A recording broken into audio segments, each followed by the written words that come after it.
నా ప్రియ జేడిఎస్ మిత్రులారా, ఈ ఛానల్ను సబ్స్క్రైబ్ చేయండి. చనిపోయిన వారంతా పరిశుద్ధులందరూ పరలోకం వెళ్తారా? ఈ సందేశాన్ని వింటున్నాం. దేవుడు ఈ పాపపు ప్రపంచంలో నుండి క్రీస్తు రక్తం ద్వారా మనల్ని పరిశుద్ధపరిచి పవిత్రపరిచి మనల్ని ఒక రాజ్యంగా చేశాడు. ఆ రాజ్యమే క్రీస్తు రాజ్యం లేక పరలోక రాజ్యం. పరిశుద్ధ పట్టణమైన క్రీస్తు రాజ్యంలో మనమే క్రీస్తుతో పాటు రాజ్యం వెళ్తాం యుగ యుగాలు.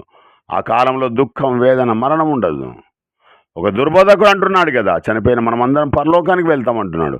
వాడికి దీటైన సమాధానం, పరలోకం ఎవ్వడు వెళ్ళడు, క్రీస్తు మాత్రమే తండ్రి ప్రక్కన ఉన్నాడు.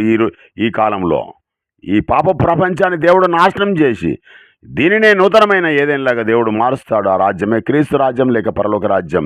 అది కూడా భూమి మీదనే ఉంటుంది. ఆ రాజ్యంలో దేవుని ప్రజలమైన మనందరము క్రీస్తుతో పాటు కడగబడిన మనమందరం కూడా క్రీస్తుతో కూడా రాజ్యం వెళ్తాం. యుగ యుగాలు